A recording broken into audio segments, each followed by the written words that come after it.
scientific research. The question is, do we have the guts and the political will to so do? Everyone in the room may already be aware of this, but it's worth repeating that the federal government funds nearly 1/3 of all research and development in the United States. And that includes 60% of all academic research.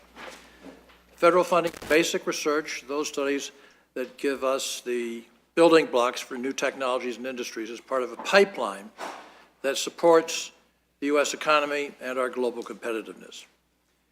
Now, we know the results of basic research are inherently unpredictable. It's very hard to determine what investments will create the next economic miracle.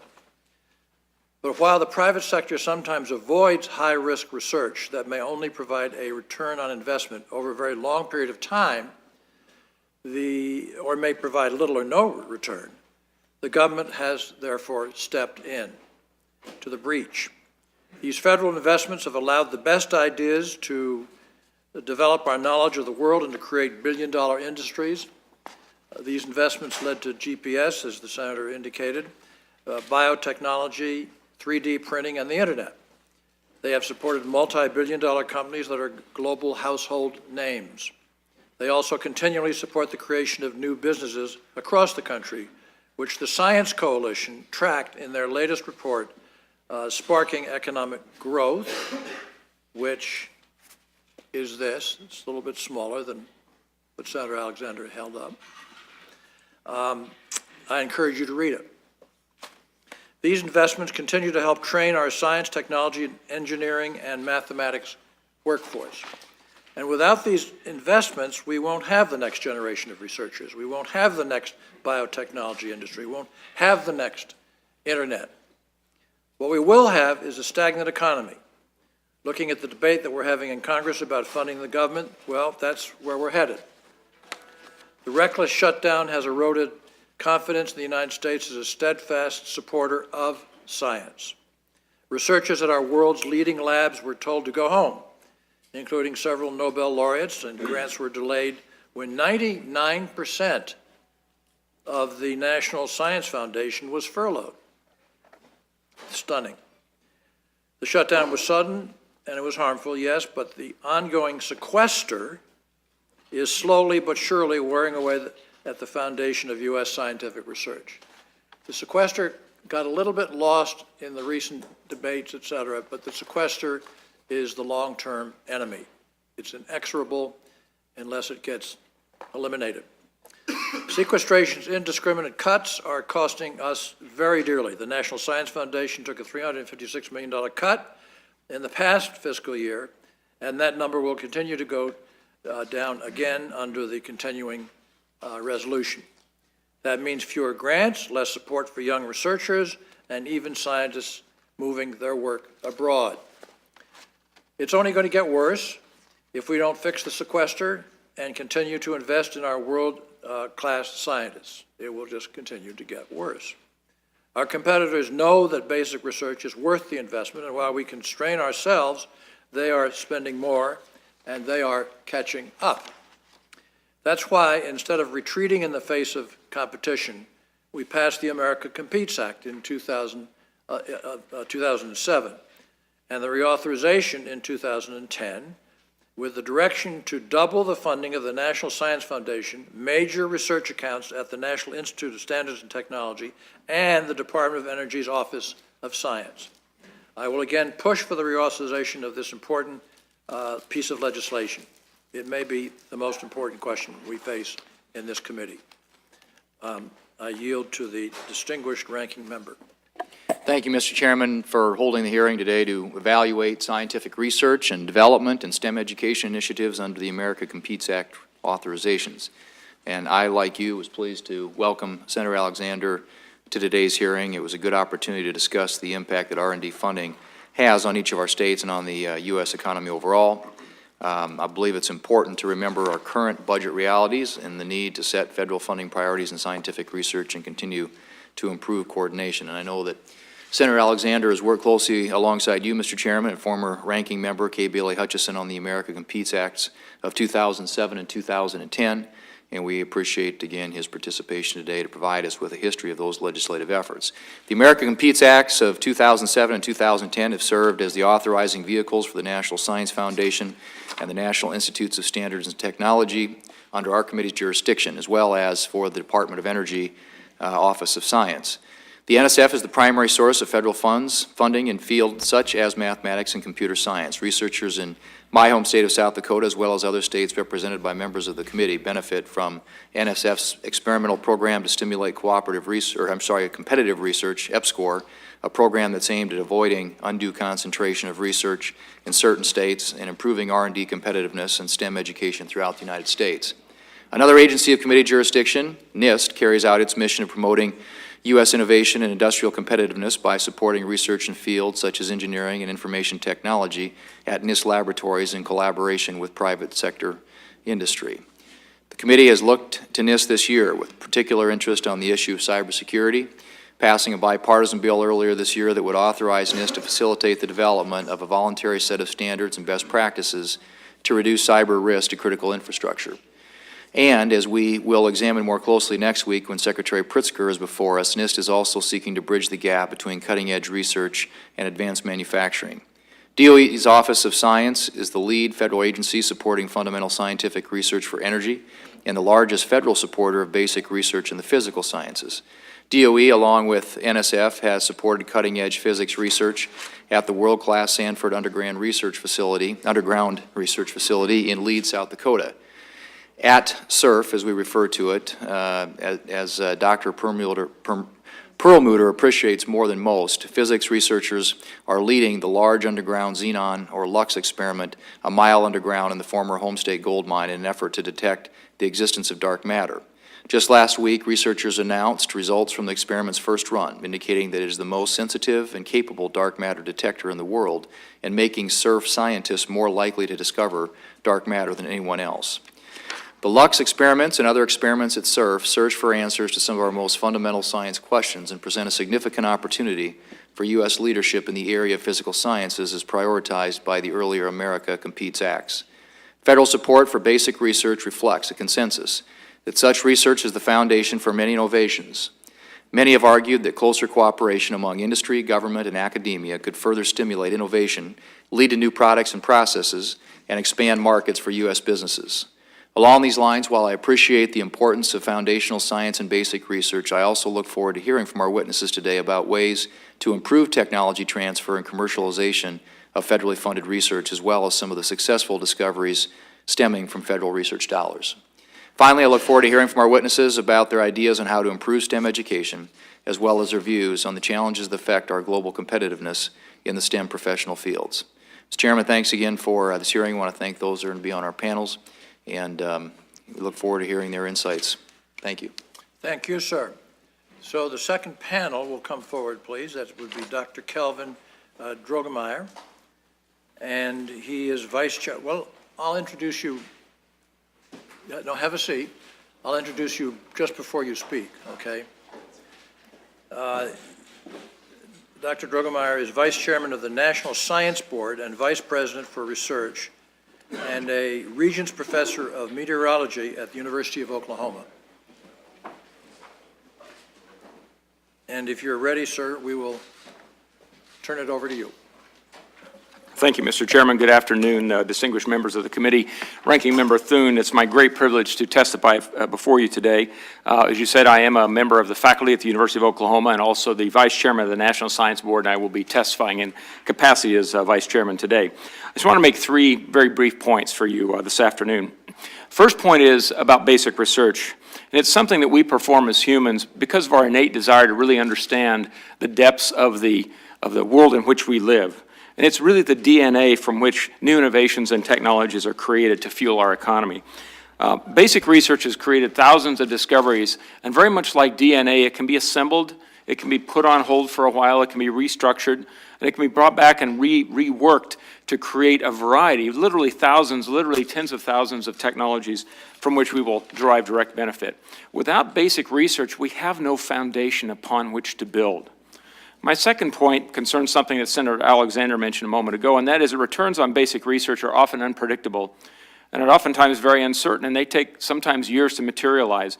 As a consequence, the federal government has a very important, essential role in supporting that research because it really is too risky for private companies that are looking to make their next quarter statement or the next half-year statement.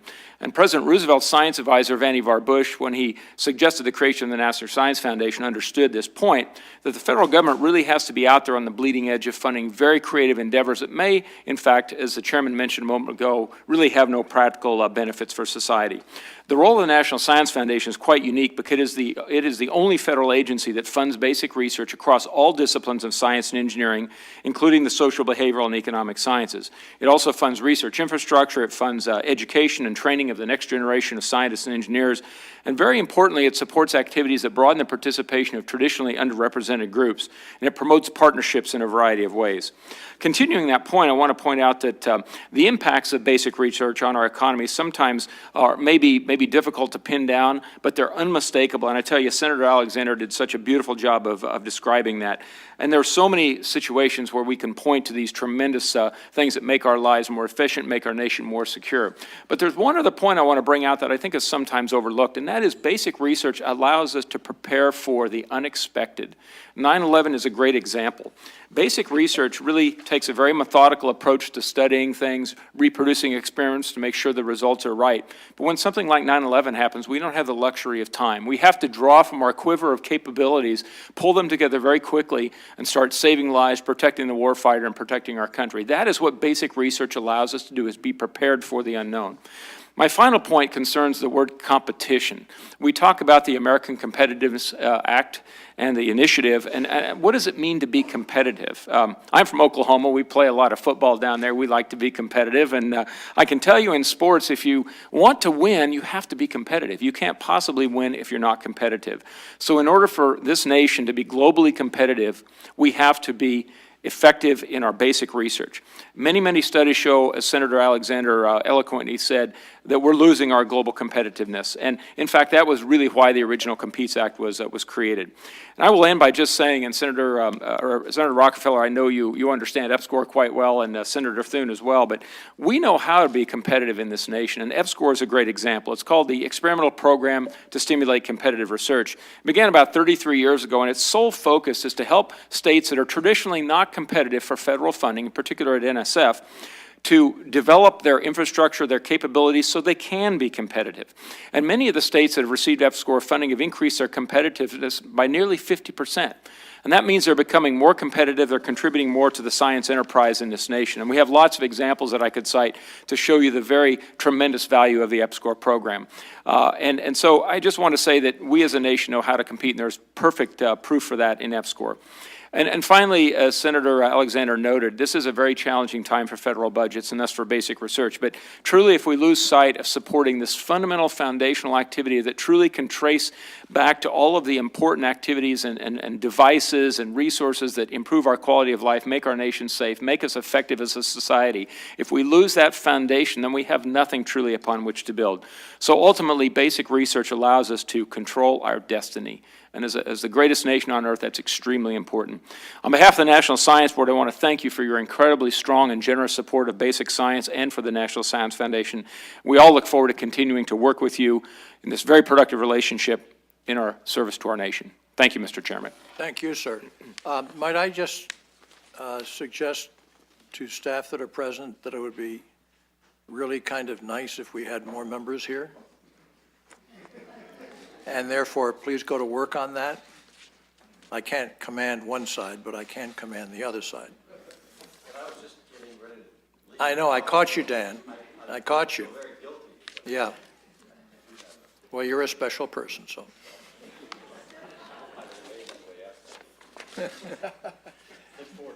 But I did embarrass him, didn't I? Just a bit. All right, now Dr. Saul Perlmutter, who is a professor of physics at the University of California at Berkeley, a senior scientist at the Lawrence Berkeley National Laboratory, and a 2011 Nobel laureate in physics. Welcome, sir. We're honored by your presence. Thank you. Chairman Rockefeller, Ranking Member Thune, and distinguished members of the committee, thank you for inviting me today. I thought it might be helpful to begin with a few words about the science I've been involved in, since it provides a good example for many of the issues that this committee is addressing. Initially, we set out to measure how much gravity was slowing the expansion of the universe. And after 10 years of hard work, we made a surprising discovery. The expansion of the universe isn't slowing down at all. It's actually speeding up. The universe is expanding faster and faster, and we have no idea why. This mystery has grabbed the attention of scientists around the world, attracted new students to science, and triggered a tidal wave of scientific creativity with new theories, new technological inventions, and new computing methods. And, of course, it also ended up winning a Nobel Prize. Is the accelerating expansion of the universe due to some previously unknown energy, we call it dark energy, that dominates the stuff of the universe? Or, alternatively, may we need to revise Einstein's theory of general relativity, his theory of gravity? This is clearly exciting science, but why should the government support such basic research? What's in it for the taxpayer? First, it's exactly these sorts of exciting questions that attract the next generation to study science, engineering, and mathematics, and then to go on to careers that use these skills in business, in government, and in academia. Second, the challenges of basic science, which appeal to universal human curiosity, end up somehow, almost magically, being the source of our remarkable technological capabilities and then our economic strength. For example, I mentioned the close connection between our surprising discovery and Einstein's theory of general relativity. What could be more arcane, less practical sounding than Einstein's theory? It deals with behavior of clocks traveling near the speed of light, and yet, if you've ever tried to find your location with the iPhone in your pocket, you've relied on Einstein's theory. Without this basic science, the GPS locator on your flight into Reagan National Airport would miss the runway. So I have no idea today what an understanding of the accelerating universe and dark energy will allow us to do, but Einstein could never have guessed that his theory would power this technology or the $1-million GPS industry. Third, the dividends from fundamental science benefit society at large and cannot be directed in advance to fulfill a particular commercial need. So, as was just mentioned, this is not a job for private investors. These investments are exactly the kind that the government is needed for. Finally, my own work would never have happened without past investments by the US government. My early research was kicked off with NSF support. It never could have lasted those 10 years without the unique capabilities of a national laboratory and the patient support of the Department of Energy, which funds that lab. And in the end, it depended on the space-based capabilities of NASA and its Hubble Space Telescope. Our project then succeeded because there was stable and robust network of agencies supporting fundamental research, an ecosystem of innovation. This is why the US has dominated the Nobel Prizes and built a flourishing, technologically advanced economy. How do we ensure the health of this fundamental science ecosystem so that it will drive the economic success for the next generation? How do we make it possible for a young scientist starting out today with a project like mine to make her Nobel Prize-winning discovery? I'm concerned that if I were that scientist starting my project today, it wouldn't have happened. The trend lines in the US for all fields of sciences are disturbing. Already, our lack of investment in particle physics has moved its center of gravity to Europe. It's beginning to happen in my field of dark energy as well, a field in which the nation currently leads the world. For the first time, I have seen postdoctoral students choose positions abroad rather than in the US because they saw the future there. We live in times of breathtaking scientific opportunities, but America must stay in the game. We must invest again in the sciences and the basic sciences with the enthusiasm that we did before if we're going to stay competitive with Europe, China, and Japan and the rest of the world, who are now redoubling their effort to build the scientific infrastructure they saw make us so successful. Such basic science is the route to another prosperous century and a community of science and scientists that are ready to handle the challenges of that century. Thank you. Thank you, sir, very, very much. Dr. Maria Klawe? Klawe. Well done. Well, I had a little phonetic help here. Thank you. You know what, I have to say who you are. Oh, Not only are you the president of Harvey Mudd College, in fact, you are the first woman to lead the college in its almost 60 years of history. So we welcome you. thank you very much. Chairman Rockefeller, Ranking Member Senator Thune. How about now? Yeah. All right, I'm off to a great start. Chairman Rockefeller, Ranking Member Senator Thune, distinguished members of the committee, it's really a pleasure to be here. And I'll just mention that in addition to being the president of Harvey Mudd College, I'm also on the boards of a couple of technology companies, Microsoft and Broadcom. And so, and I'm a computer scientist, and so I'm going to bring a slightly different perspective from our first two witnesses.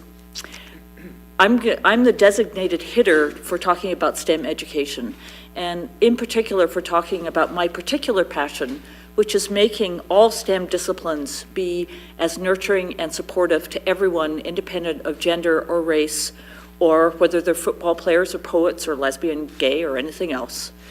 And one of the things that Harvey Mudd College does as a tiny undergraduate institution is that we really try to be a lab for innovation in STEM education, not just at the undergraduate level, which is what we are, but also in terms of innovating in partnership with middle school and high schools. I'm going to focus on talking about computer science because I think it's a particularly important discipline for a number of reasons. The first one is that in terms of the economic demand, the US economy needs more computer science grads than it needs anything else. The second reason is that computer science is the only discipline in science and engineering where participation by women has declined over the last 3 decades instead of increased. And right now, about 13% of the graduates receiving bachelor's degrees in computer science are female, 4.5% African American, and 6.3% Hispanic. So it has some of the worst diversity record. It's also important because computer science affects every possible part of our society. It affects healthcare, it affects education, entertainment, and every area of industry. And so if we don't figure out how to get a larger part of our population to actually participate in this field, we're not in great shape. But the other reason I want to talk about it is this is actually not rocket science. It's not even physics. It's easy to fix. So I'm going to use the rest of my time to tell you how Harvey Mudd College changed our percentage of students majoring in computer science from 10% female to 40% in 4 years, and we've kept it there. We're between 40 and 45% any given year. And we also have great participation from our African American and our Hispanic students as well. And to talk about how NSF funding helped make that happen, and not only helped make it happen at Mudd, but is helping us disseminate it not just to other colleges and universities, which is happening, but also to high schools and middle schools. So, very quickly, why don't women and African Americans and Hispanic students want to major in computer science? Number one, they think it's boring. Number two, they think that the kinds of people who do it aren't cool. It's basically guys with no social skills that they wouldn't want to hang out with. And number three, they think they wouldn't be good at it.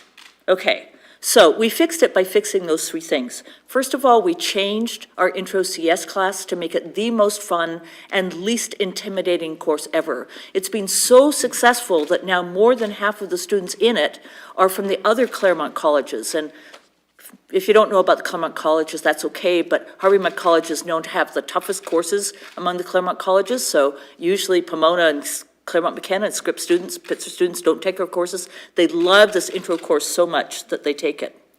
We gave our female students undergraduate research experiences funded largely by NSF. We know that for both female students and underrepresented minority students, early access to research experiences helps keep them in the system. Finally, we took them to the Grace Hopper Celebration of Women in Computing. NSF funds a certain number of scholarships for undergraduates and graduate students to attend that conference every year. It is the most amazing experience. Imagine 4,800 participants, of whom perhaps 100 are male, celebrating computer science, careers in computing. It's inspirational to young people. NSF is supporting our dissemination of this to colleges, to middle school teachers, to high school teachers, developing curriculum. We thank NSF and we thank you for the support of this committee in making this possible. We are changing the world, and with you, we can change it even faster. Thank you. Well, thank you very much. I don't understand why computer science is not cool. I disagree with the premise. No, it's not that it's not cool, it's very cool, it's the coolest field there is. It's that our young people, our young women in particular, don't think it's cool. I know, but why? Because of the image think of the they people can't who do do it. it. They think they can't do it. They think they can't do it, but they also think it's for guys. They think it's a boy thing. Tons of research on it, including done by myself. Maria and Amy, are you willing to change that? I'm well aware, and we'll have questions when we get to that.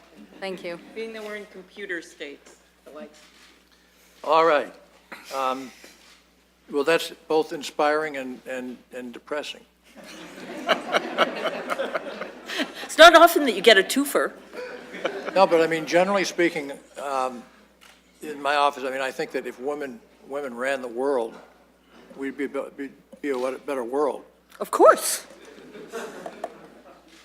So women should be able to understand that computer science is. And at Okay. Harvey Mudd, they do. Okay, there we go. And finally, Dr. Stephen Tang, President and CEO of the University City Science Center in Philadelphia. Thank you, Chairman Rockefeller, and thanking Ranking Member Thune, and good afternoon, everyone. I am Steve Tang. I'm the President and CEO of the University City Science Center in Philadelphia, and I'm honored to join my distinguished colleagues on today's panel. I'd like to start by confirming that the Science Center supports the reauthorization of the America Competes Act. Since 2007, American Competes has provided critical investments in science, space, energy, STEM education, and innovation, all with the goal of increasing our nation's global competitiveness. The Science Center also supports the Act's establishment of a regional innovation program to encourage regional innovation strategies for technology commercialization and tech-based economic development. And towards the end of my remarks, I'd like to share with you a few new ideas on how Congress can help encourage still more technology transfer that will ultimately lead to new companies, new jobs, and new economic growth. With a PhD in chemical engineering from Lehigh University, an MBA from the Wharton School, and a bachelor's degree from the College of William and Mary, I admit to being one of those socially inept males that Dr. Klawe was speaking about. But I also have an extensive background in science, business, and entrepreneurship. I have a firsthand understanding of the power and potential of technology commercialization, too. I also served as a member of the U.S. Department of Commerce's Innovation Advisory Board, which guided the 2012 study of the nation's economic competitiveness and innovation capacity pursuant to the last reauthorization of America Competes. This report made several thoughtful recommendations, and the President has since issued a number of executive orders that have drawn attention to this subject. However, I believe that additional legislative action is needed to translate these ideas into concrete results. At the Science Center, we cultivate and expand the possibilities that open up when research moves out of the lab and into the marketplace. We are the nation's oldest and largest urban research park, and I'm proud to report that we are celebrating our 50th anniversary. As an independent nonprofit organization, we are a dynamic hub for innovation and entrepreneurship in Pennsylvania, New Jersey, and Delaware. We provide space, services, and support to academics and entrepreneurs working in diverse emerging technologies such as materials, information technology, life sciences, and clean tech. Over the past 50 years, graduates from our incubators have created more than 15,000 direct jobs that remain in Greater Philadelphia today and contribute more than $9 billion to the region's economy annually. Our current startups are pursuing technological breakthroughs in fields such as food safety and cancer treatment.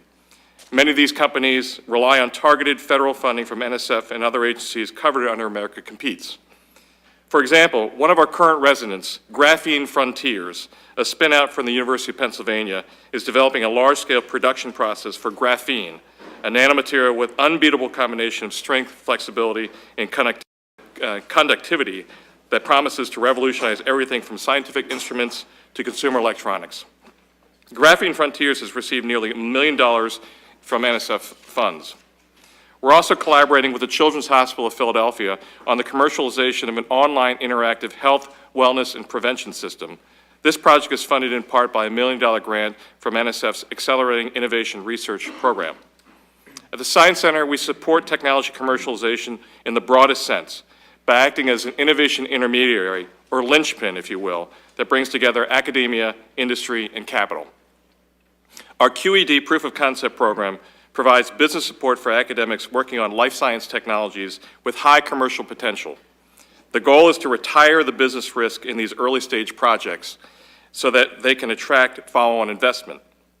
22 colleges, universities, hospitals, and research institutions throughout the greater Philadelphia area participate in QED. Of the 12 research projects that have completed the program, 5 have resulted in new licenses or companies based on those technologies. And what's more, these 5 projects have also attracted more than $9 million in follow-on funding from the private sector.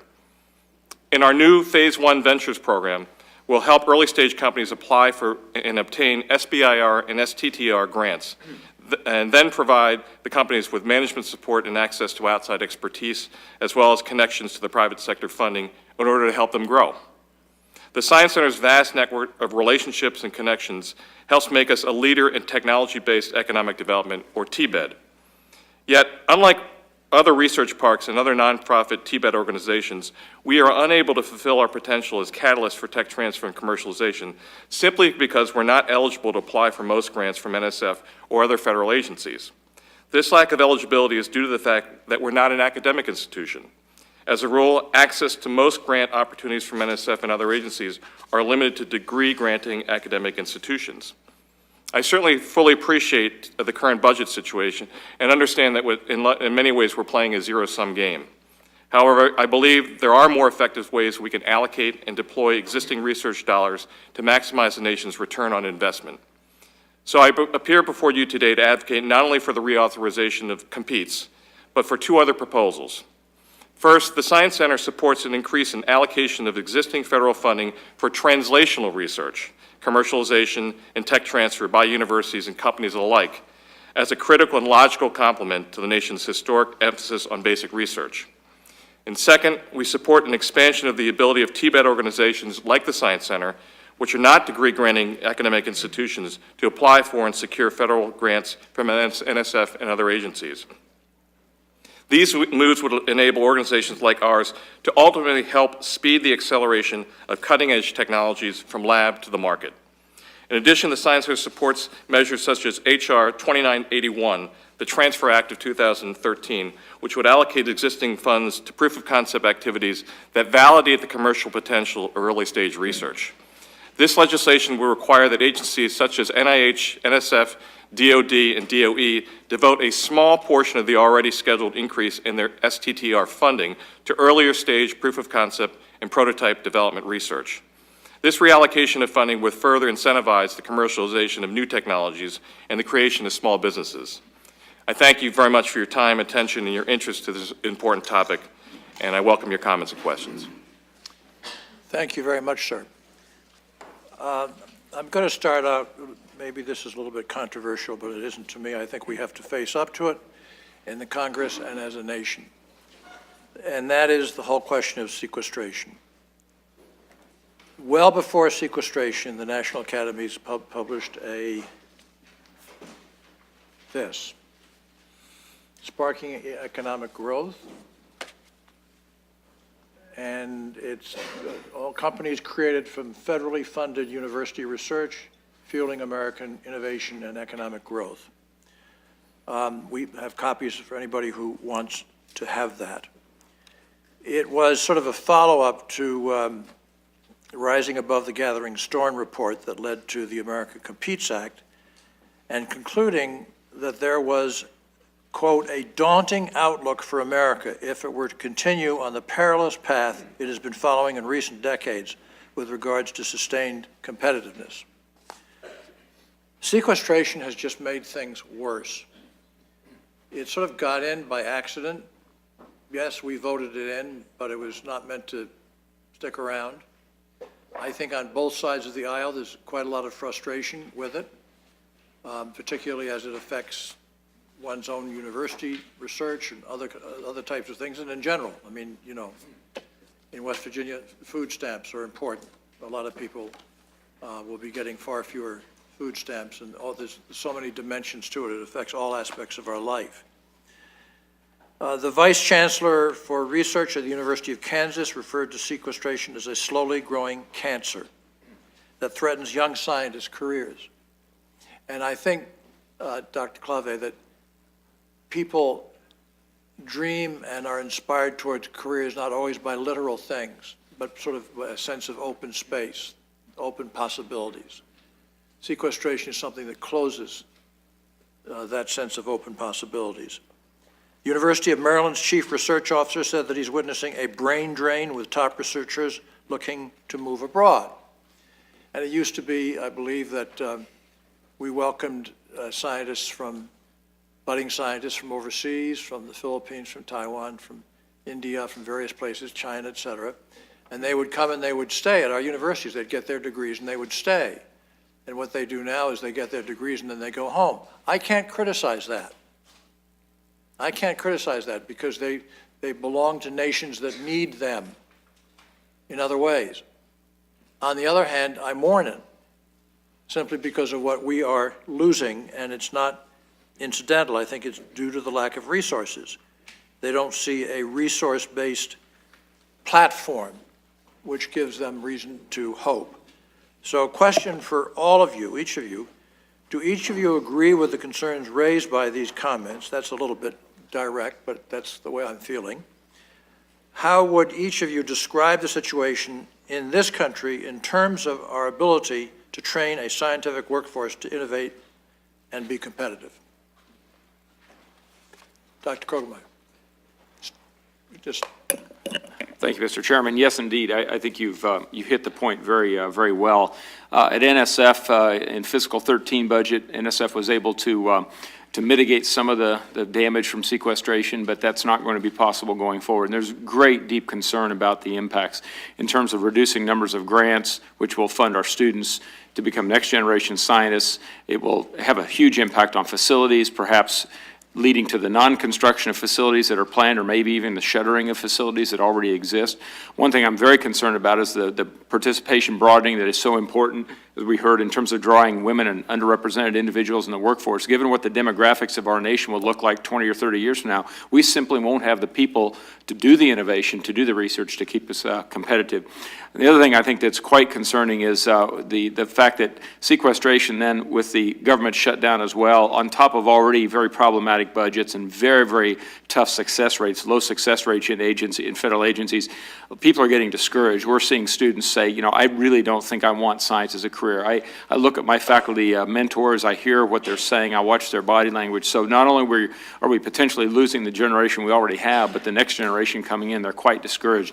And as you said earlier, we had a hurdle to overcome when Rising Above the Gathering Storm was written. It's not only gotten worse, it's a problem that is not symmetric in its dimension. You can reduce the funding very quickly, and we can go down the hill very quickly, but climbing back up takes a much longer period of time. So it's not easily reversible. You can't just turn it around and get back as quickly as you lost ground to begin with. Dr. Perlmutter? No, I think I can echo that, and I would say that the cumulative effect of having not only sequestration but also a series of continuing resolutions, and then of course recently the shutdown, has created a rather extra problem for the sciences that you see in the very difficult time that any of the agencies have in making any new starts. So beginning any new programs becomes very difficult in an environment where they can't predict where they're going to be in an upcoming, during the year, let alone over several years. And of course, for the sciences, not doing new starts is particularly damaging. If you aren't starting new things in the sciences, you really aren't doing science. In the examples where I was describing today, this work on dark energy, I can see it in both the big and in the small. There was a large, a very interesting satellite program that we've been working on since, the year 2000, which had been approved and was, would have gone ahead in any other environment. But it's been kicked down the road over and over again to the point that now Europe is doing their satellite project. And in fact, the postdoc that I was just thinking of when I was speaking earlier was planning to be in Europe, so they would get to do their dark energy work there. Even smaller projects, projects that are, there's a project called DESI. Then that space project is still something that is very, I think very viable. It's called WFIRST, and it's something that I think we obviously should definitely do before we are beaten at our own project by the Europeans. On the small scale projects like ground-based project called DESI is a few tens of millions of dollars, and projects like that can't get going, even though they're highly ranked, they're approved, and yet the lack of certainty for the agencies means that they can't actually commit to beginning anything new. And these are just two examples that I'm closely aware of because they're in my own immediate field, but talking to the scientists around me, it's the same problem everywhere. And of course, this just isn't doing science at the level that the United States was known for. Thank you, sir. So Doctor. when I think about one of the things I'm really excited about that the NSF has been pushing for several years now is really broadening participation in computer science so that we do attract young women, African Americans, Pacific Islanders, Native Americans, and so on, Hispanics, to computer science. And just watching what happened at NSF several months ago due to sequestration, there was sort of a 2-week thing. Week one, the person who leads this particular program in size had been done a presentation to the White House and had been told what wonderful results were coming out of this and how exciting it is and so on and so forth. Week two, her entire budget was cut, gone. And they've done some juggling and they've tried to put some of it back. But I mean, it's just so frustrating because it's just like doing big science projects. If you're going to try and change the way that we teach computer science, the way that we attract young people to be interested in this field, and then all of a sudden, everything grinds to a halt, you just slide backwards so quickly. So I agree with the comments that you read out.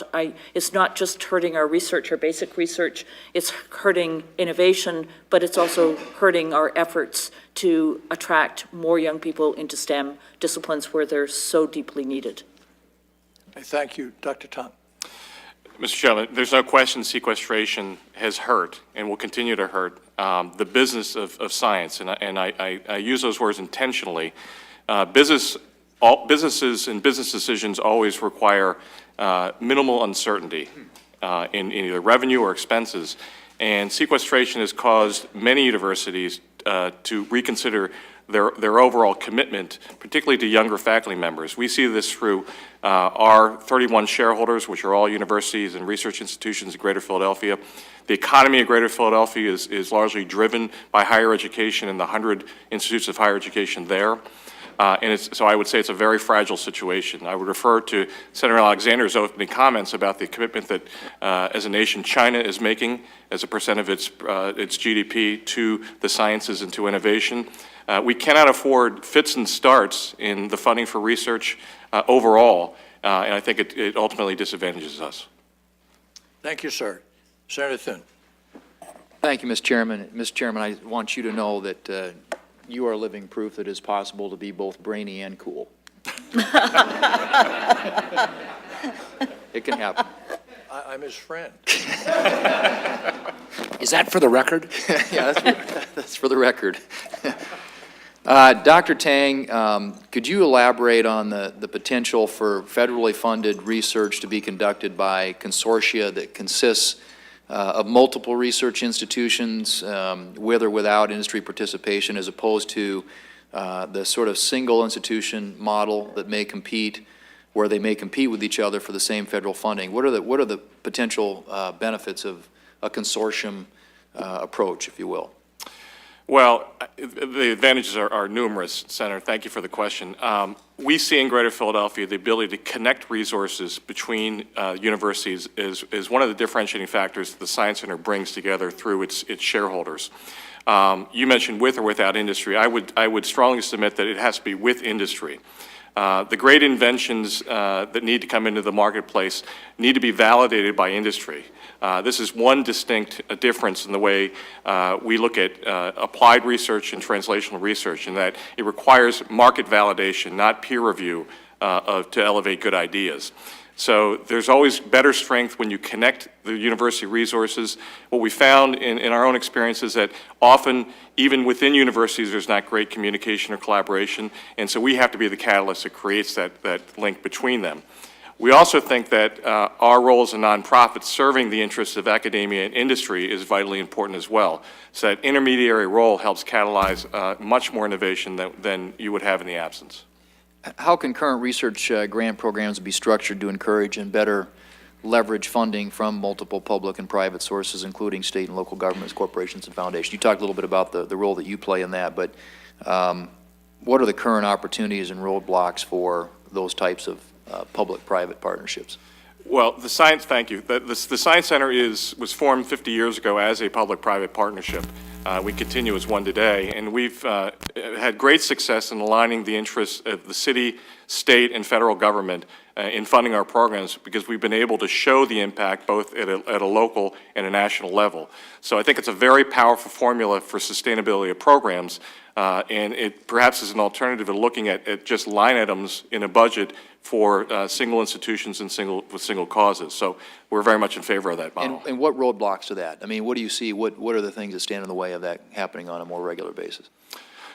Well, there's the normal, I think, red tape at the city and the state and the federal level, but I also think that the cultures between academia and industry are quite different. And so you need an organization that can interpret those differences and align them, and that's certainly one of our jobs. I want to direct this, if I might, to Dr. Perlmutter.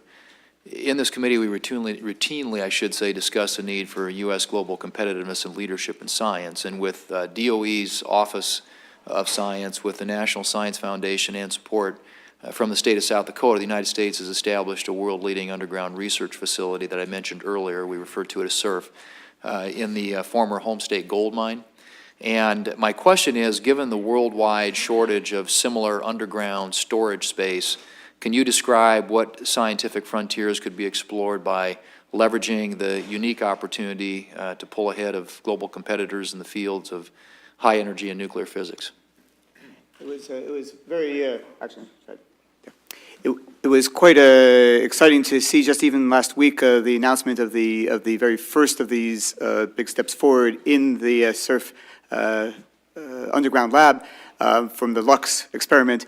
This, for those who aren't following closely, along with this mystery of what is most of the universe made up of in its energy content, this dark energy, there's also a long-standing mystery of what is most of the ordinary matter of the universe made of, and that's this dark matter question. And so now, in your state, this particular site has pulled ahead as the leading technique, the leading measurement of that in that area.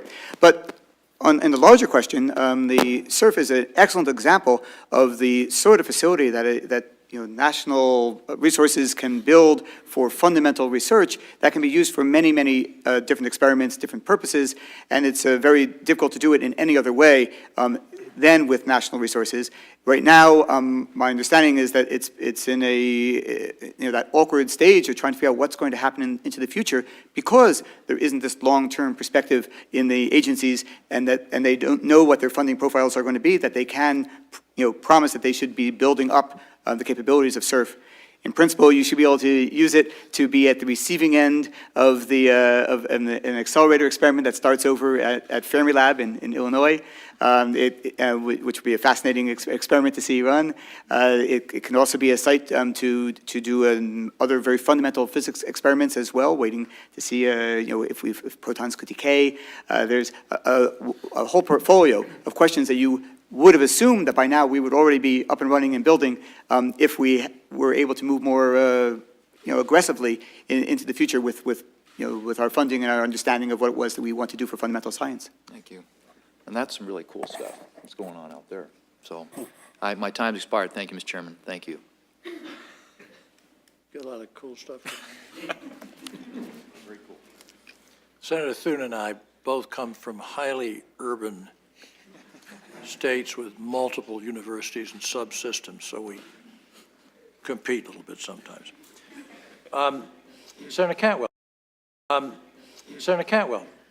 Thank you, Mr. Chairman, and thank you for this important hearing and to bringing up these points about sequestration, because as a state that heavily depends on research with the Pacific Northwest Lab in Richland, Washington, and the University of Washington getting so much funding from NIH, we are definitely impacted, and just NIH alone, those jobs of research are about 8,000 jobs in the Puget Sound area, to say nothing about the jobs at the lab. So I think a few years ago, Chairman of Microsoft, Bill Gates, and the Cummings CEO advocated for a very large increase in ARPA-E as a way to say this is what we were missing as far as the opportunity to continue research there.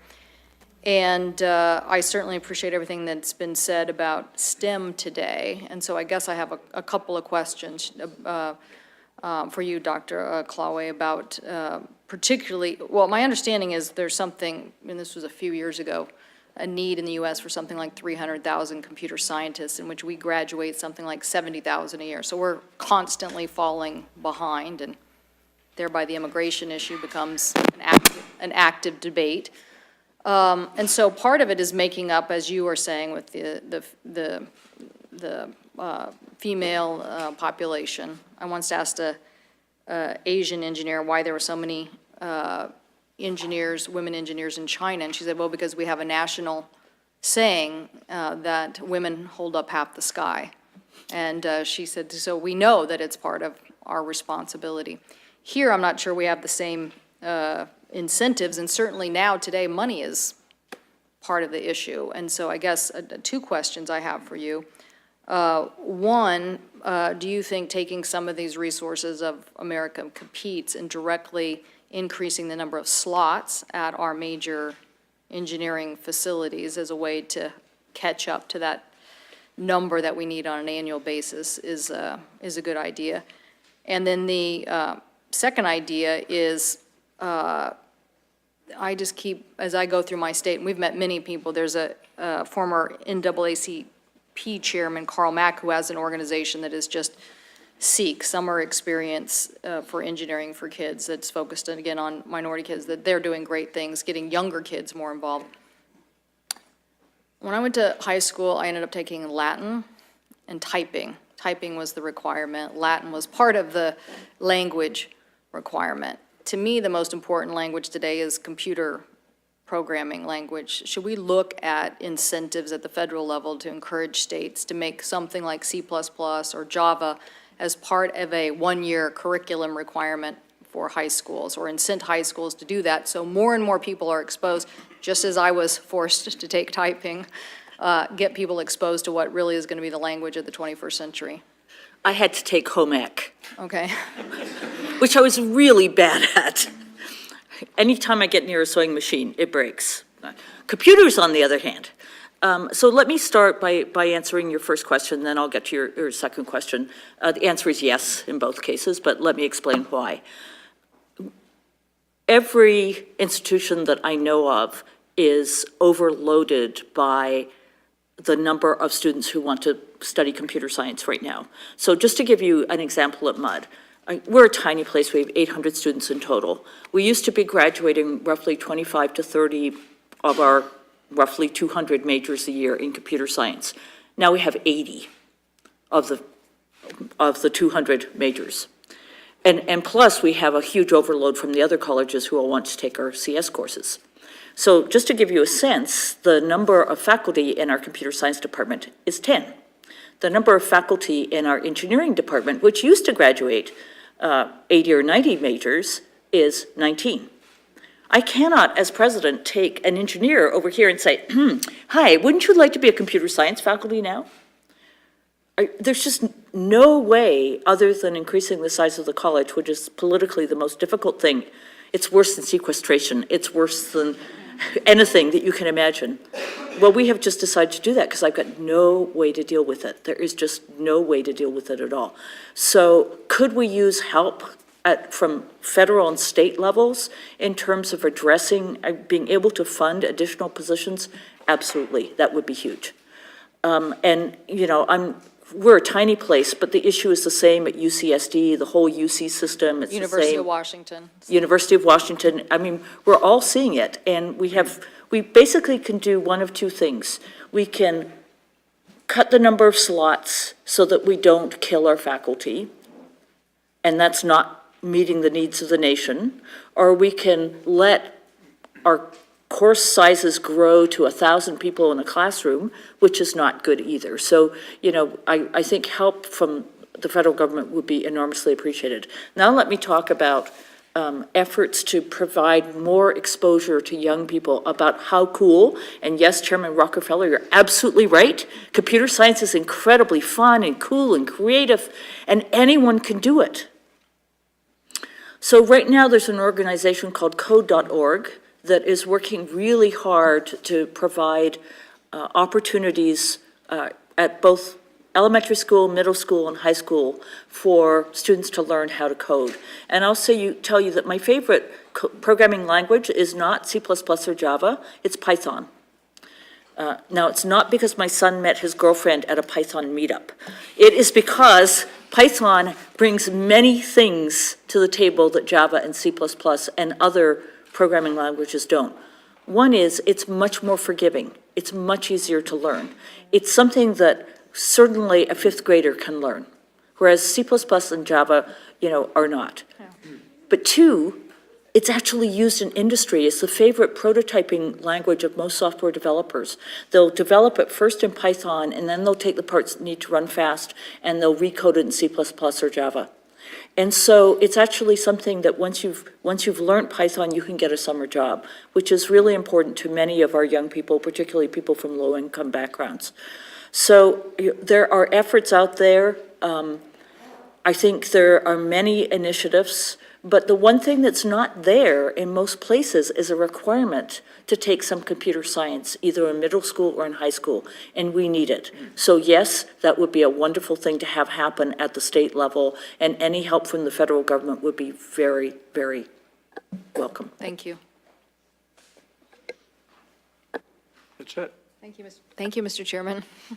Senator Overshort. Thank you, Mr. Chairman. Well, I'll start again here with Dr. Klawe. And when Senator Cantwell and I were talking, while you were talking about the lack of women in computer science, I was remembering back to my days in college in 1982 when I learned a very hard computer program because back then it wasn't easy and you had to learn all the function keys so that I could type my senior essay. And I would walk a mile to the computer lab at Yale and type in the senior essay, and there was a group of guys that ran the computer lab. It was the only lab I could use that ran it, and they would control it centrally, and they would play jokes on me and turn things upside down on my screen. So maybe it wasn't as welcoming for women back then in the area. But the best part of the story is I was one of the few students who learned it that wasn't in science, and so I typed umpteen senior essays for $1 a page at the computer lab when I got mine done. So it was a marketable skill. But just on that topic of women, I know you were recently in Minneapolis for a conference on the topic, and I think our state's ahead of the curve. As you know, we are the home of many major Fortune 500 companies, including innovative companies like 3M and Medtronic, and we have a very high number of women in the workplace. But what more can we do when we've seen the American Association of University Women between 2000 and 2008 reported there was a 79% decline in the number of incoming undergraduate women interested in majoring in computer science. Yes. And I know you haven't seen that, and I'm comparing this. I'm looking at this not just from some feminist standpoint, because I think this is where a lot of the high-paying jobs of the future, these skills are going to be necessary for women to do well. But I'm also looking at it as job needs, because my state's down to 5.1% unemployment. We have job openings, and I have many managers tell me, how do we get more women into either manufacturing, science, or into computer science? So if you could address that. Thank you. And yes, it's not the only time I've been to Minneapolis, many times. I was on the Geometry Center Advisory Board for 5 years back in the 80s. So let me talk about what it takes to get women into computer science. It's really not particularly difficult, but it does require consistent, coherent, persistent work on the part of both the people teaching and the people in the workplace who hire women. For whatever reason, I have no idea whether this is something that's biological or it's something that's just the culture of our society. I suspect it's the second, but I really don't know. Most women who are in areas where women are underrepresented, so that means essentially all technology careers, suffer from something called... And the Congress. And in Congress, Okay. yes, suffer from something called the imposter syndrome, which means that you don't, Senator, I'm sure, I hope, but I do. And it means that no matter how successful you are, you constantly feel like you're a failure. And one of the problems about this is it means that women, both as students majoring in an area like computer science or engineering, or as young people in a tech career, or as senior women in a tech career, are more likely to leave when something goes wrong. So we have a retention problem. And so one of the things we do at Harvey, my college, and I do it every single year to the incoming class, is I talk about the imposter syndrome. I talk about the fact, yes, we have a very rigorous curriculum, and almost every person who attends the college was the smartest kid in their school, blah, blah, blah. And you're going to feel pretty much within the first week, many of you, that you don't belong here. So we talk about that, and we talk about providing support. We make sure that in our classrooms that we don't have a couple of guys in our intro classes acting like they have been programming since they were 3, and maybe they were programming since they were 3. We handle that by, we essentially have our instructors talk to these young men and say, Joe, I love having you in my course. You're one of the best prepared students I've ever had. I love talking to you about everything you know, but if we could just do it in private, because when we do it in public, it intimidates a lot of the other students, and we know that you don't mean to do that. All right. It goes away. It just goes away. We stream our classes. Our colors are black and gold. We have CS5 Gold, which is for the students who have no prior computer science experience. That's the vast majority of our young women. But it's many of our young men, particularly our young men of color, in that class as well. Then we have CS5 Black, which is for the students who've got a lot of prior experience.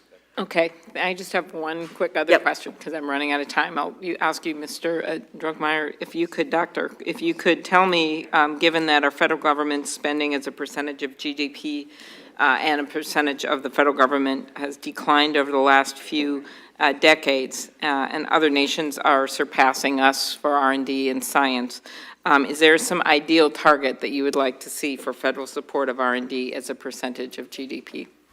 That's a great question, Senator. I think overall R&D is about 0.8%, 0.8 of 1% of GDP, and about, if you look at research, it's about 0.4%. I think we would like to see that comfort level be around 1.5% to 2% of GDP. I think historically it was, way back when it was up around. This is a pretty interesting discussion. So as we're kind of going back in history in terms of our experience, I know when I chose my career, I chose it based on where I could get a job and what that job would pay. I ended up going through accounting, business school, and then but I fully understood that people that did the harder work, but not necessarily the coolest classes or the easiest classes, but went into physics and the sciences, were going to make more money. So I guess from my standpoint, what should be incentivizing our kids to get into college would be to actually be able to have a career, make a good living, have a successful life. Somehow, we have a disconnect on that now. Why? What's happening? Dr. Perlmutter. I think it's actually this combination of effects that we've just been talking about. The fact that right now it's much less clear what kind of career you'd be likely to have in, for example, basic sciences than it was when I was starting out, and even worse than it was 10 years before me. So I think we see that is going on. But what's interesting is that I think what's motivating the people who are going to the very basic sciences is also just the possibility of a fun of exploration. The fact that they'll be able to try to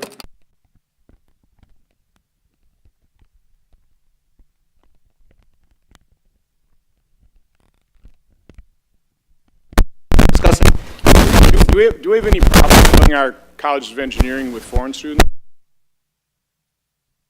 always find people from abroad today for. What attracts them? What incentivizes them to come over here and fill up our colleges of engineering? I think we still have the reputation of a very strong educational Sure, institution. I understand, but why they want to come here, but why do they want to take engineering courses? Oh, As opposed to yes. fill-in-the-blank studies courses, which so many of our students are doing, that, No, and I think in most of the world, I think the way to a great career is still to become technologically capable.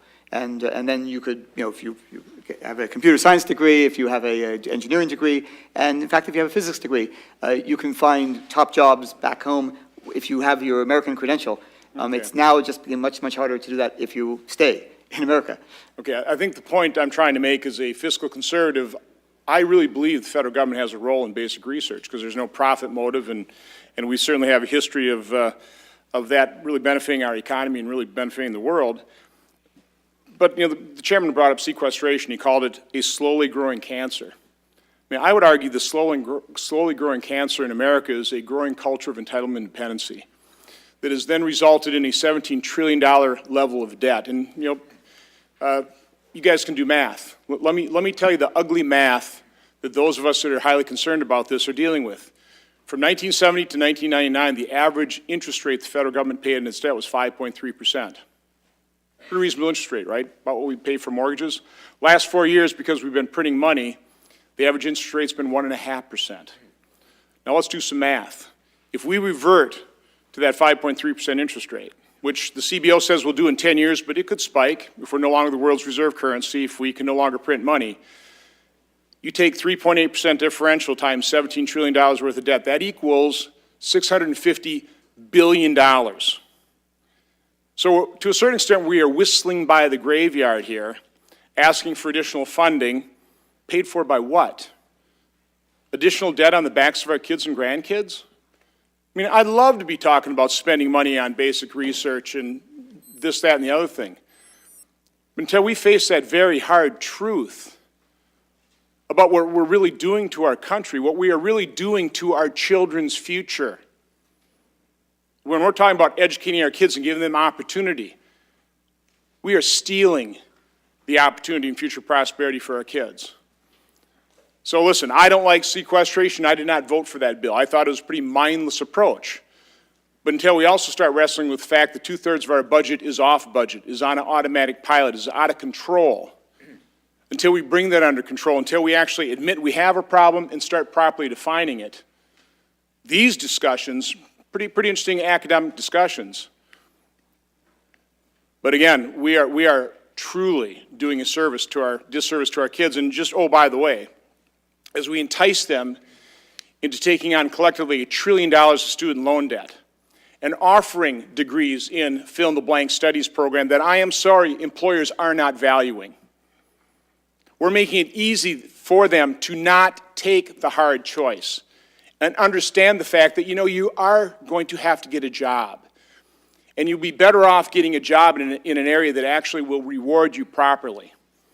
So those are the incentives I think we ought to be talking about. And I'm all for designing classes so they're fun and cool, but achievement really requires rigor and hard work. And that's the message we need to start to really conveying to our young people. Thank you, Mr. Chairman. Thank you, Senator Johnson. Senator Scott. Thank you, sir. Thank you to the panelists for being here today and providing us with a lot of thoughts to think about. One of the things I'm thinking about immediately is how to pronounce your last names. Klawe. Because not a single one of them can I pronounce without asking that question. I've heard 15 different ways of pronouncing it. Only 14 people have spoken.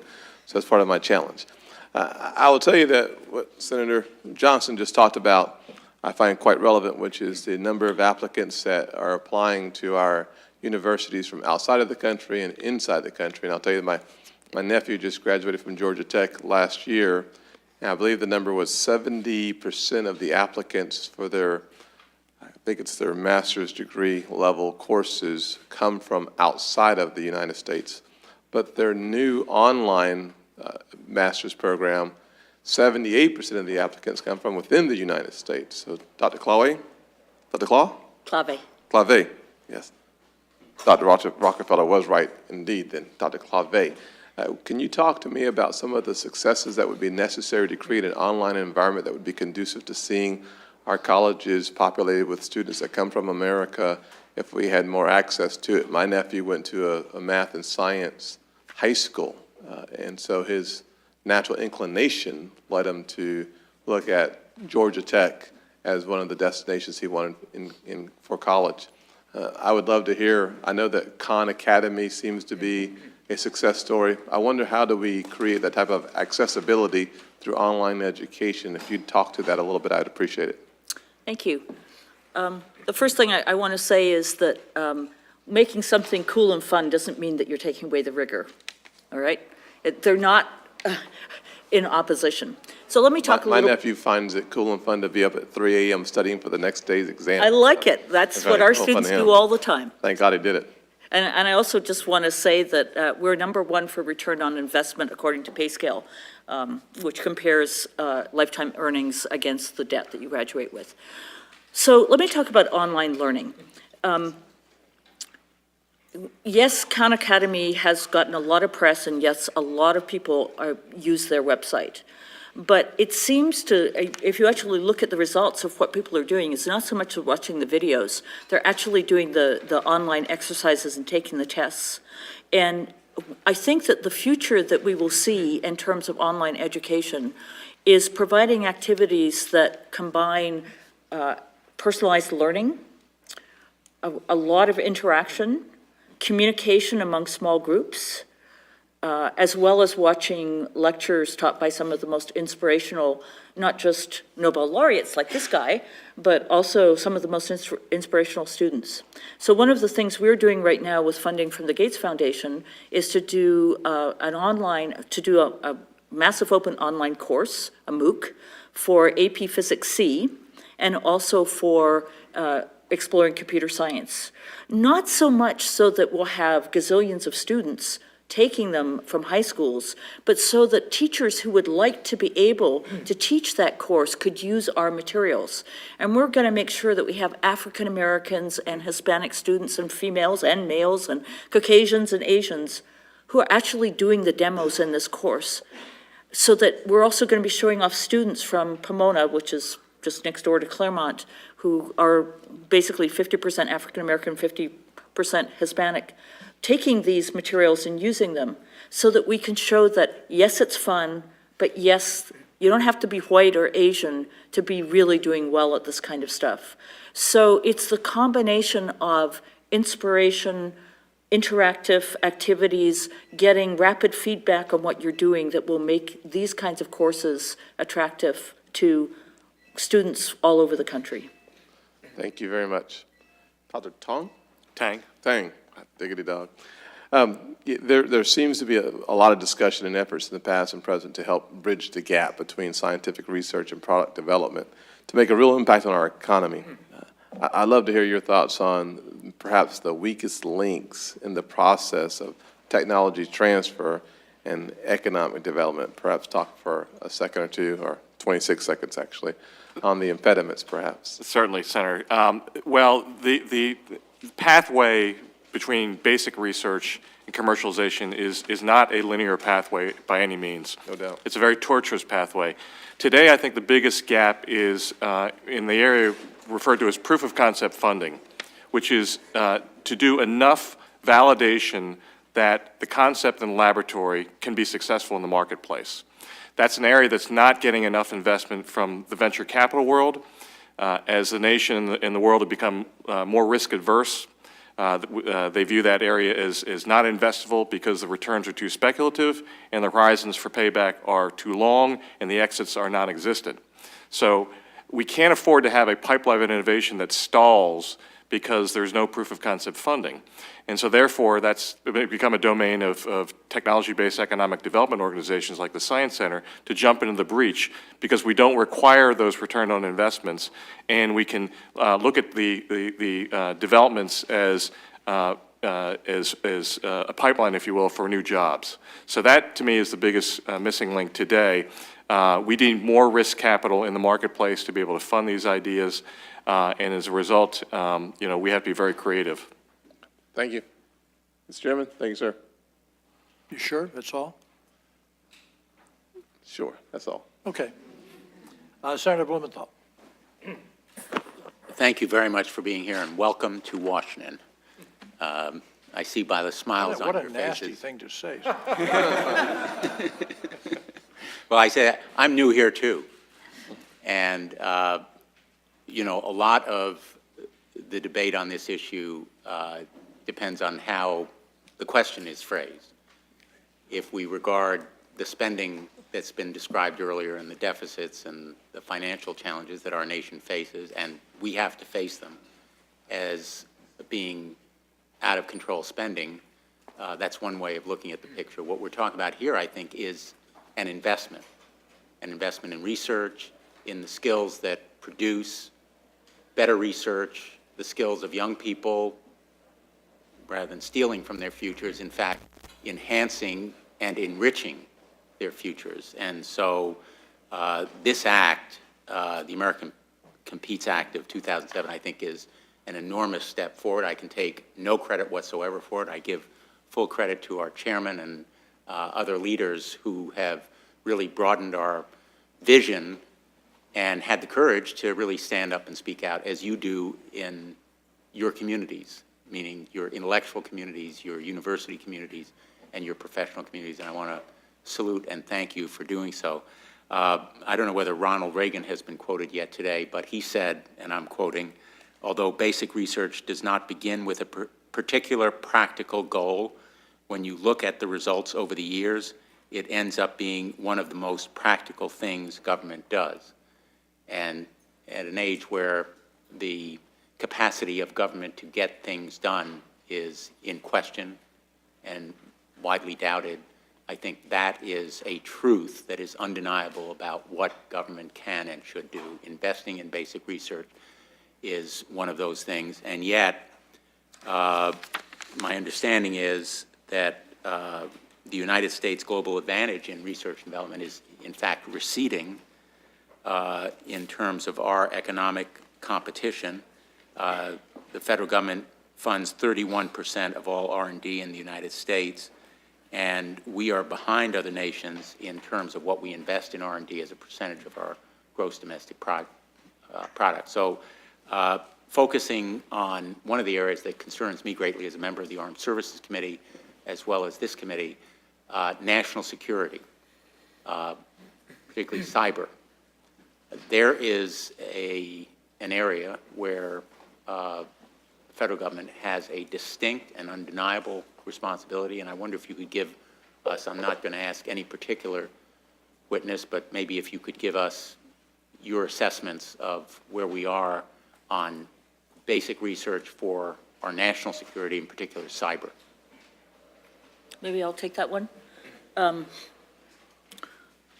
So I would say that this is a critically important area. I think virtually every high-tech company has been hacked into by the Chinese, and in many cases it was only with the help of federal cybersecurity teams that companies actually found out that they'd been hacked into. My sense is that we currently still lead the world in terms of the kinds of areas of computer science that you need to do this, but that a lot more funding is needed, and that China is investing huge sums in this area. And you know, I think it's really important that it's funded both through NSF and through DARPA. I think it's just of critical importance to the nation, and it gets more important every day. Yes. If I could respond just briefly, NSF is the primary funder of all computer science research in this country, I think about 80%.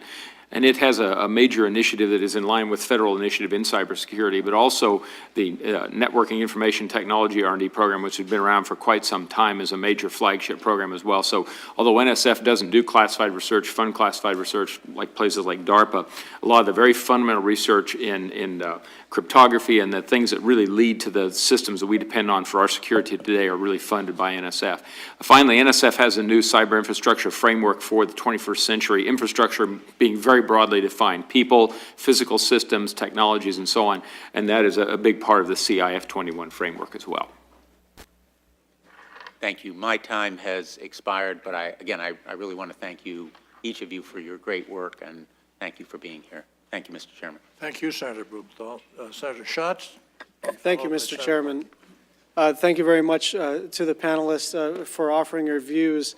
America Competes provided bold direction when it was first passed in 2007 and reauthorized in 2010 by addressing innovation, coordination, and STEM funding for research. The Competes report provides an assessment of where we stand. I want to first talk about some of the findings of the report, in particular STEM education.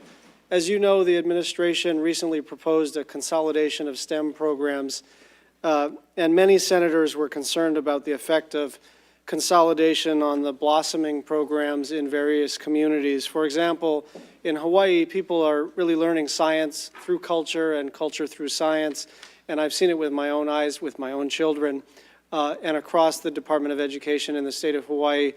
And I and many other senators objected to the administration's proposal because we were fearful that it would extinguish the great momentum that is occurring in lots of communities across the nation. As a result, as you know, no action was taken to implement the consolidation proposal in the Senate version of the bill. But this proposal from the administration is not without merit. The idea behind it was essentially efficiency, allowing all communities to compete for these funding resources where they're not necessarily available to every community, to every nonprofit, to every agency. And finally, sort of a QA piece, standards and an assurance that, that these STEM programs are meeting minimum standards. Many of them are excellent, but the consolidation piece would have actually helped us to make sure that all of them were meeting minimum standards. So this is a question for all of the panelists. Can you talk about the balance that needs to be struck between the administration's very reasonable goals of trying to get efficiency, accountability, and fairness, but also, not stifling the innovation and the exciting thing that is happening? And one other aspect of STEM education that I think is so important from the standpoint of Hawaii, but really from all of our communities, is that a lot of it is place-based. A lot of it is grounded in the culture and the community in which it occurs, and that's a way to plug kids into science who might not otherwise be interested. But there's a tension there, and I'd like you to talk about it, maybe starting with Dr. Tang. Thank you, Senator. So I'll refer to your comments on learning through culture. The Science Center, we are advocates of STEM education, science, technology, engineering, and math, but we are also advocates of STEAM education. That's science, technology, engineering, art, and math. What we found, the cliff that I think Dr. Klawe spoke about, girls studying science subjects, typically, if they're not interested in the sciences as traditionally taught by the 8th grade, you lose them for the rest of their lives.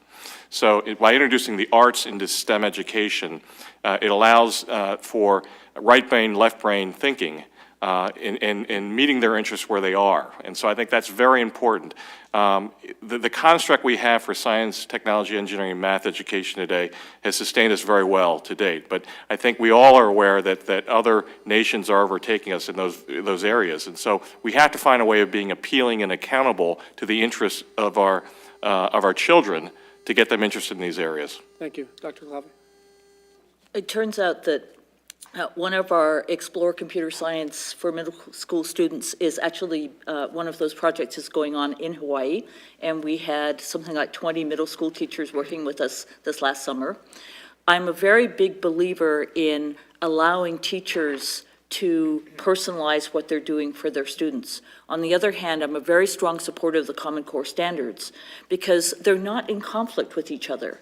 If you set a set of objectives for what our students should learn, but then give the teachers the professional development and the freedom, and I have to tell you, I think No Child Left Behind is awful legislation because it has resulted in so many of our teachers teaching to the test. You really want teachers teaching to the students, not to the test. So I support a blend of setting high rigorous standards and empowering teachers to really teach to the students they have to achieve those. Thank you. I should preface some comments by just saying that this is not an area that I've looked at very closely myself, but I have been hearing the concerns from the science community that if you consolidate all of the science education in a place where the scientists don't live, then it's very easy to lose touch with the cutting-edge science world. And so the concern had been that, the NIH scientists were actually getting quite involved in teaching, their areas, and the NASA scientists were getting involved in teaching things that had to do with their areas, and that if this is all moved out of their orbit, to some professional, group that is not necessarily from the science side, that you can lose some of the whole point of science education. So this was just one extra concern that had a very similar flavor to the one you're describing in terms of the cultural, engagement that you're describing. Thank you.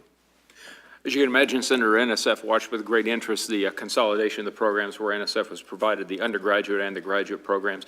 I can tell you right now the National Science Board is working with NSF leadership on a really kind of a deep dive into the education research portfolio at NSF, which is about $830 million, so it's one of the bigger directorates. And so it's something that's getting our attention right now, and in fact we'll be meeting here in a couple of weeks to really do the next big dive to see really where that program can go. So we're looking quite intensively at that very important problem. Great. Thank you all. Thank you, Mr. Chairman. Senator Markey. Thank you, Mr. Chairman, very much. Massachusetts, we are number one in math, verbal, and science at the fourth, 8th, and 10th grades. And we have a high percentage of minorities. We're number one at 4th, 8th, and 10th, math, verbal, and science. If we were a country, we would be 6th in the world, behind Finland, Singapore, but we'd be number 6. Our little 6.5 million people up there. We see it as part of a business plan, actually. The higher the educational level of these kids, the more likely they're going to get hired by the companies that are then looking for a workforce that they are then going to be able to place their company where it is that the kids who have the highest scores in math, verbal, and science at the 4th, 8th, and 10th grades are going to get hired. So we see that as a little business plan. And when it comes to research and building a strong base for America's high-tech economy, I am concerned about 3 things. Number one is that we're starving America's innovation engine of funding through sequestration and mindless budget cuts. We can't have an honest conversation about research without acknowledging that elephant in the room, sequestration. A high-tech economy like ours needs research investments to keep the innovation pipeline stocked, period. We need to stop playing budget games which undermine our nation's long-term economic competitiveness, and that is the subject of our hearing today. Massachusetts is 2% of America's population. We have a business plan. You are the business plan. America is 4% of the world's population. That has to be our business plan. We can't compete with these other countries in these other areas. If we don't have a business plan that involves what you're talking about here today, then we're going to lose because the other countries are coming. You don't have to fear China, but you should respect them. They have a plan. The others have plans. We need a plan, and you have to understand the plan. Secondly, we must continue to support high-risk, high-reward discovery. We must support science for the sake of science, even if there's not necessarily a specific commercial application in sight. DARPANET was not intended to create Google, eBay, Amazon, Hulu, and YouTube, but it did. Cracking the human genome was not intended to create companies all over America, but it did.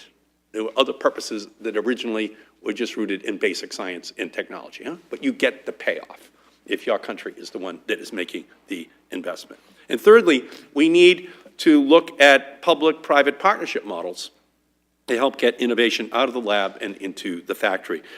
We have some deeply entrenched industries that do not invest in innovation. That's the paradox of them.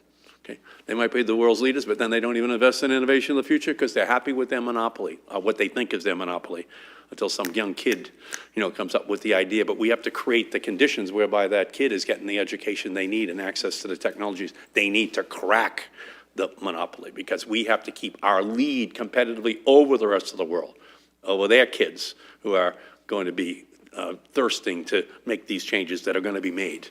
You just can't hold on to a technological lead. You just have to keep moving. We have some basic history on this. We know it's all part of ensuring that there is an adaptation to new business models, but you have to keep keeping the pressure on. In those sectors, we need to look at ways of partnering with our innovators on proof of concept and demonstration projects so that more breakthroughs can bridge the valley of death and reach the market. And I know that's something that the chairman is interested in, that Mr. Thune is interested in, and I think we should be able to do something, that reflects that in the legislation that we are considering. I actually have a bill that I plan to introduce soon that would address the issue that leads to, kind of solving this valley of death problem. And I think we have to do it if we're going to be successful, and I'd like to work with you on that. Dr. Tang, do you agree that there is a legitimate government role here to partner with the private sector to prove out and demonstrate new technologies? Senator, absolutely. I think we go back to what you said about the plan. Unless we view the combination of STEM education, basic research, translational research, and commercialization as a continuum, and all part of an economic development plan overall, I think that we'll miss key components that continue to make us successful. So part of what you mentioned in public-private partnerships is that I think has to be part of the plan as well. There have to be incentives to perform and sustain programs that can help by combining the private sector, government, and nonprofits. So, Dr. Tang, do you agree that supporting translational research and proof of concept activities increase competition in the market and help to overcome the types of corporate risk aversion that keep promising technologies bottled up? Absolutely. I noted earlier, I think that is the key missing part of the plan right now is there are promising developments in the laboratories, in our great academic institutions that don't see the light of day because there is not that risk capital to provide proof of concept funding and further that development. Yeah, I've heard from many of scientists in Massachusetts that they first got interested in when they were taken over to the Boston Museum of Science when they were kids, or over to the Boston Aquarium when they were kids, and they were kind of excited by the science that they saw there, and a kind of light bulb went off, and they said, let's think about that as a career. Can we help to increase the diversity of our future science and engineering workforce by having more education outside of the classroom so that we're, encouraging and inspiring kids? Dr. Klawe? Absolutely. So informal science education, which is what goes on in museums and after-school clubs and all kinds of other things, is an important component.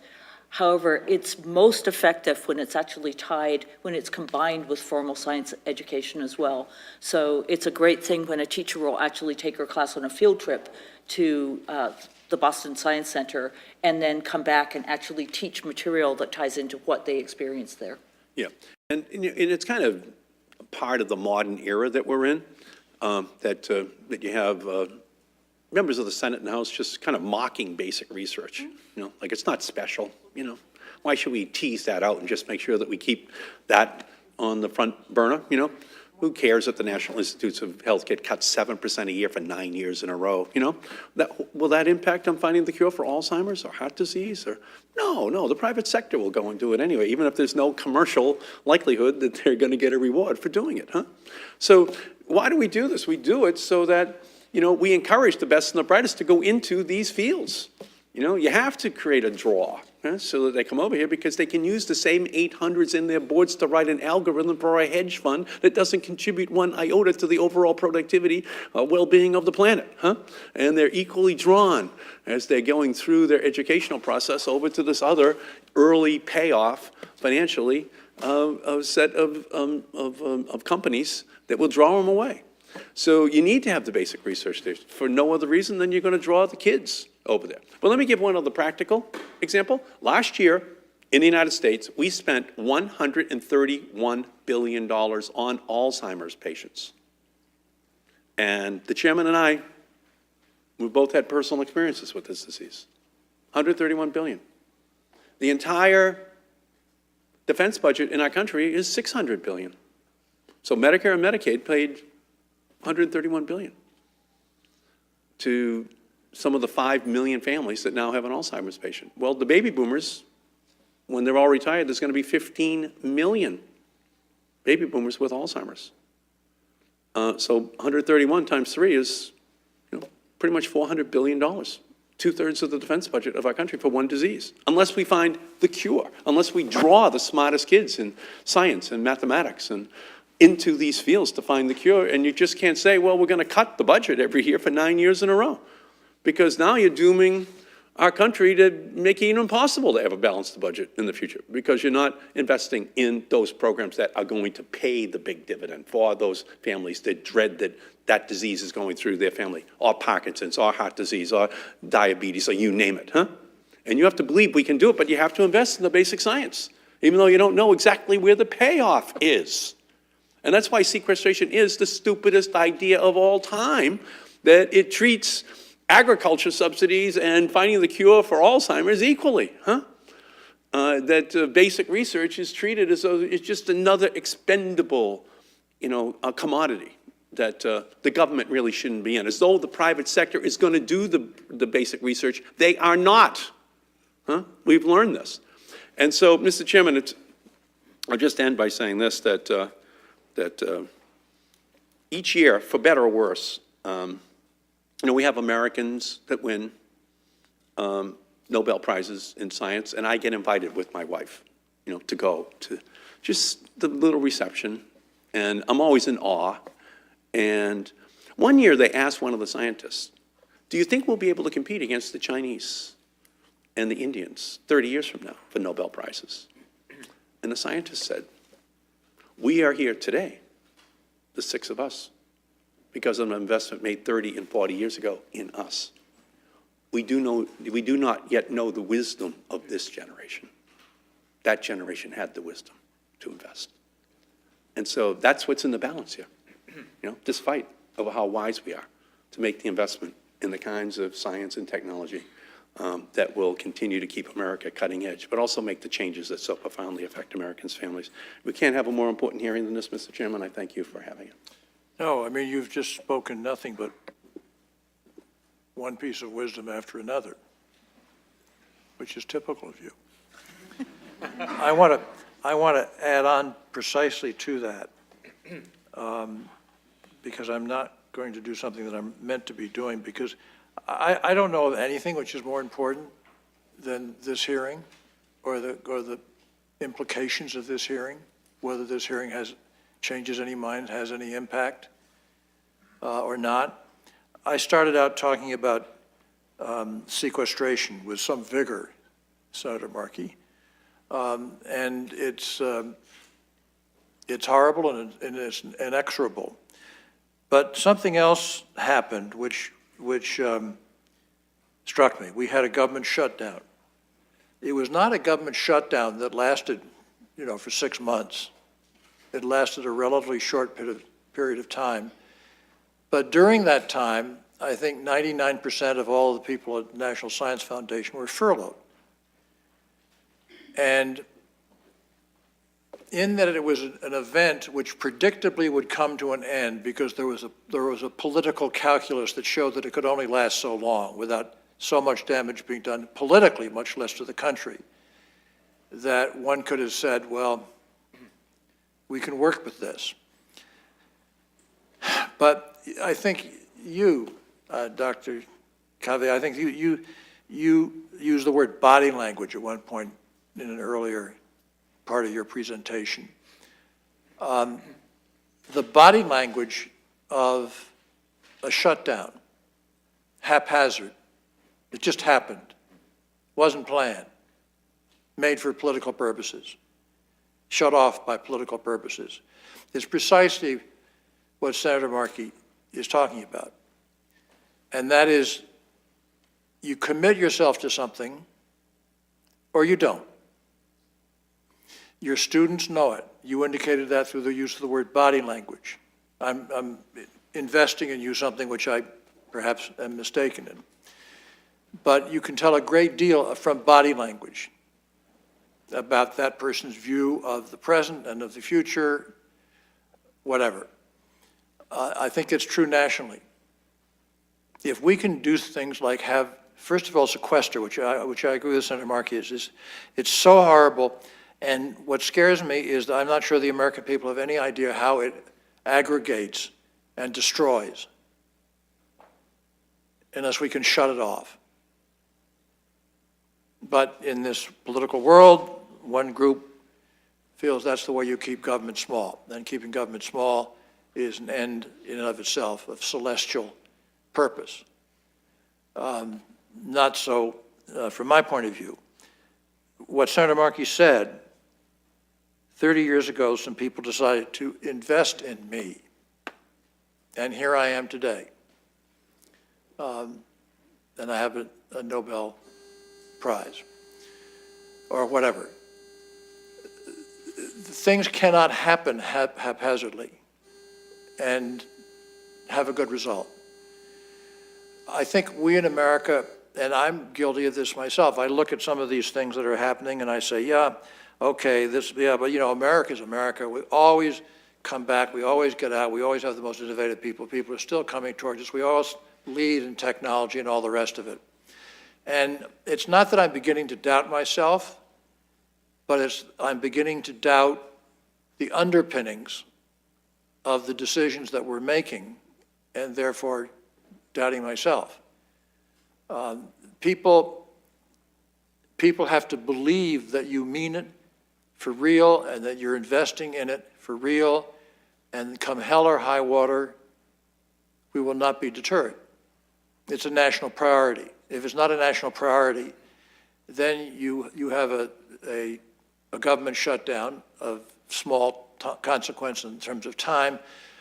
But I don't think we have any idea yet of the alteration, of the diminution of the curiosity of young people, of young teachers who are working in smaller institutions who want to get an EPSCoR grant, and maybe they're women and they can break through the ceiling, or maybe they're not, and they can still break through the ceiling, but you don't have to go to Harvard, Yale, or Princeton, or Stanford, or Boston College.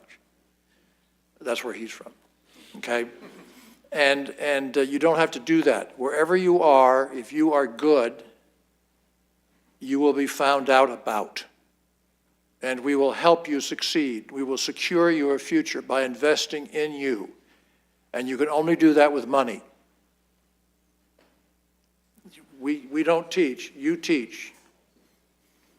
But we help with money. And so the concept of both the sequestration not being understood fully by the American people, or at all by the American people, not understood fully by this Congress, and not understood deliberately by parts of this Congress, is terrifying. And then you add on the incidents that come up, the shutdown, whatever it might be.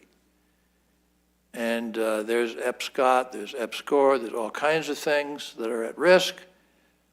People clearly in line to do something, clearly have their mind set on something, say, oops, I can't depend on that for certain. And what is it what's the tipping point? Is it the shutdown? Is it suddenly they understand the sequestration? It doesn't matter. Whatever it is, if it doesn't work properly, they're out. And you not only lose all that you've put into them up to this point, but you lose all that you will get from them from this point. And I worry about that, Senator, and I'm sure you do too. I mean, this is just such an incredibly serious business. It's discovery, it's innovation, the curiosity of minds, the curious mind feeling supported, that they're part of an elite, that they're valued by their country, they're supported by their country come hell or high water. And in simpler days, that's the way it worked. Oh, but we'll conquer that. We're America. Maybe not so certain. If, as Senator Markey said, the scientist said, I can just judge where I am today because 30 or 40 years ago, people believed in me and invested in me. So that's what we in this committee have hearings like this for, is to take people like Senator Markey and myself and others who are really worried about this and who really want to help it.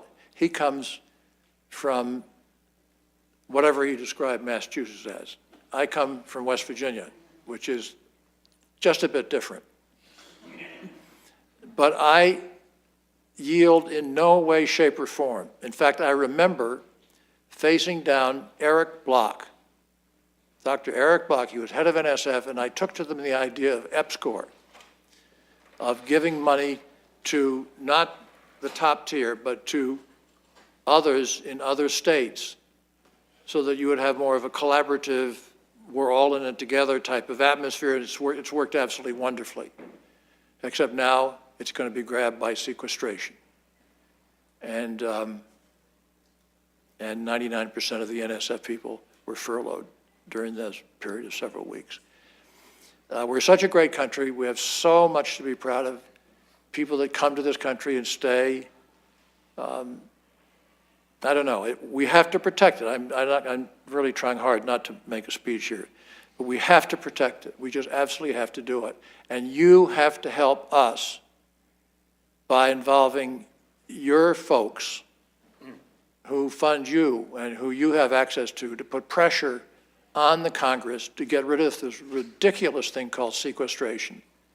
It will not go otherwise, because it's a tool that those who want to keep cutting government have, and it's locked into law, and all they have to do is filibuster, and we can't get 60 votes to overcome that filibuster, and so sequestration goes on, and you go down and down, which is what we do not want. So I guess I challenge all of us that we have to overcome this, and the tipping point may not be that far off, and I have every right to be nervous and a bit scared about it, and with a vast desire to do something about it. So I thank all of you very much for coming and for putting up with us, and this hearing is adjourned.